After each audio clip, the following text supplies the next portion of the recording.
এক শান্ত দুপুর পাড়ার ছাদের ওপর বসে দুষ্টু বানর টুনু মজা করে কলা খাচ্ছিল। নিচে পাহারা দিচ্ছিল কুকুর বুলু। হঠাৎ টুনুর মাথায় দুষ্টুমি ঢুকে গেল। টুনু হাসতে হাসতে বলল, দেখি তো এই কলাটা নিচে গেলে কি হয়।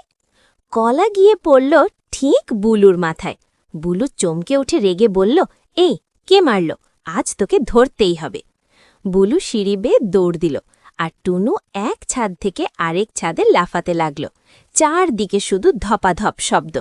টুনু দৌড়াতে দৌড়াতে চেঁচিয়ে বলল, আরে আরে মজা করছিলাম। একসময় টুনু পানির ট্যাঙ্কের পেছনে লুকালো। বুলু কাছে আসতেই টুনু হঠাৎ করে পানি ঢেলে দিল। বুলু ভিজে একেবারে কাকভেজা হয়ে গর্জে উঠল। এবার আর ছাড় নেই। কিছুক্ষণ পর বুলু মরে যাওয়ার ভান করল। টুনু ভয় পেয়ে কাছে এসে ফিসফিস করে বলল, ওরে সত্যি মরে গেল নাকি? ঠিক তখনই বুলু লাফিয়ে উঠল, ধরা পড়লি। দুজনেই ধাক্কা খেয়ে পড়ে গেল একটা বড় বস্তার ভেতরে। বস্তা খুলতেই দেখা গেল ভেতরে অনেক কলা আর বিস্কুট।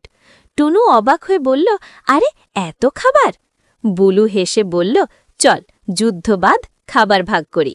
ঝগড়া থাকুক মজায়, কিন্তু বন্ধুত্ব থাকুক সবার আগে।